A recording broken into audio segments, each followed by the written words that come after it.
along. Those of you on the phone have been following along as well. Let's hear from some of you. Lorelei in Missouri. Hello, thanks for waiting. Go ahead. My name is Lorelei, and I was wondering, how long does it take to become an astronaut?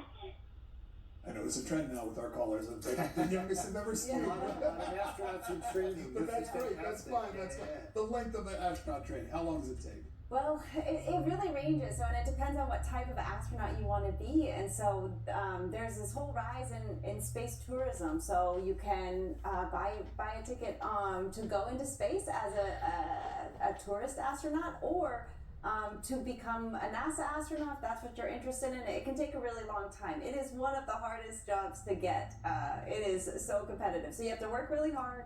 You have to do very well in school. Hopefully you'll get some training either as an engineer or a scientist, perhaps as a pilot, maybe all three. But it'll take a while. So these astronauts on this mission are all about 50 years old, 49, 50, 51. So it's taken them a while to get to this point in their lives.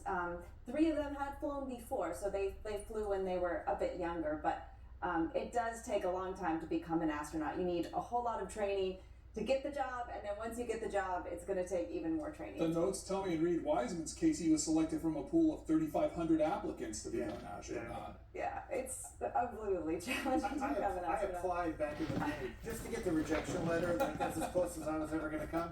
But I think the best thing to do if you're young is look for space camps.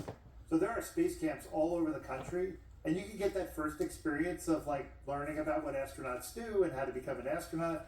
So that's a lot of summer camps that have space camps nowadays. Talk about, sorry, go ahead. I was just going to say, a key to being an astronaut is persistence, and many astronauts have applied to be astronauts and were not accepted the first round. And this was also true back in the Apollo era.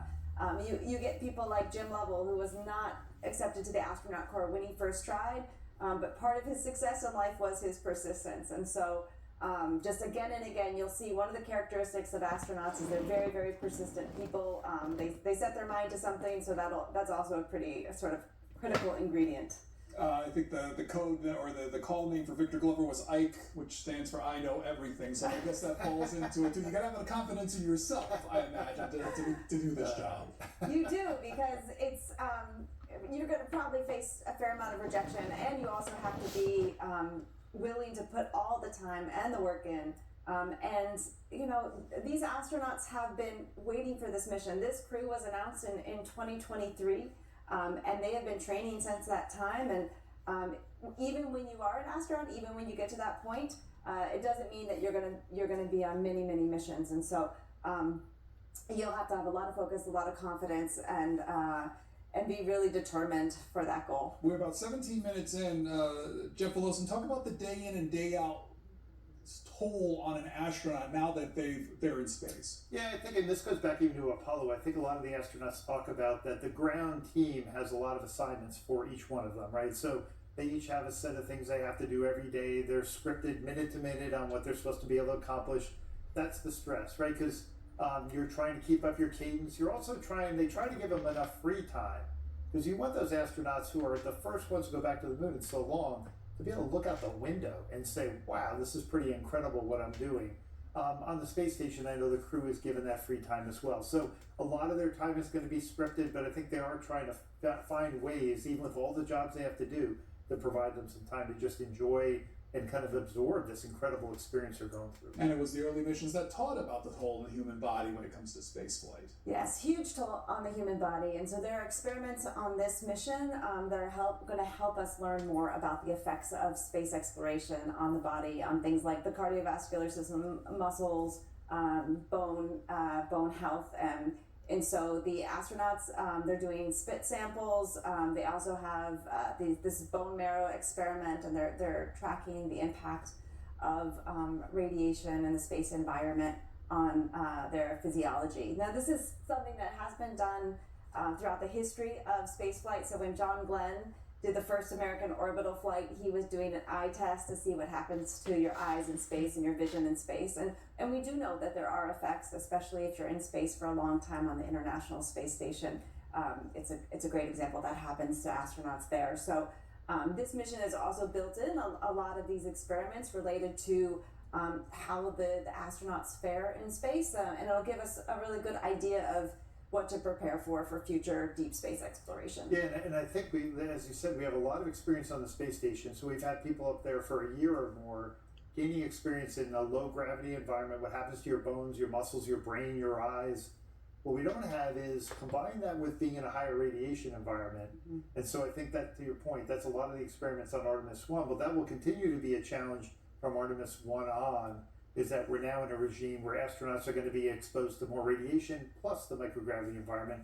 And we don't know, like if you're on the moon and you're on the moon for a month, like Apollo, what was the longest? Maybe 2-3 days?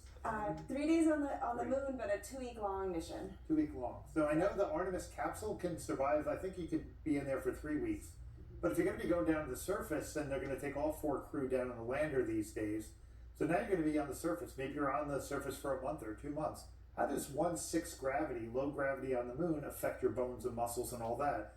It might not be linear. It might not be like zero gravity. It might be more like zero gravity. It might be more like 1 gravity.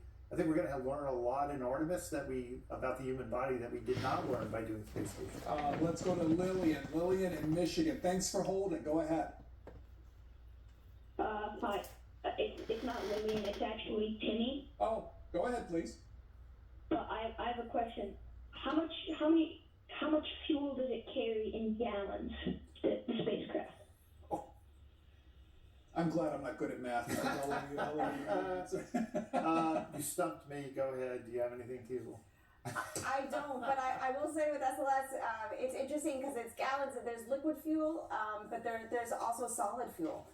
So it's 2 different types of fuel used in this mission. So Timmy, I'm sorry. You probably look this one up online and do better than I'm going to do.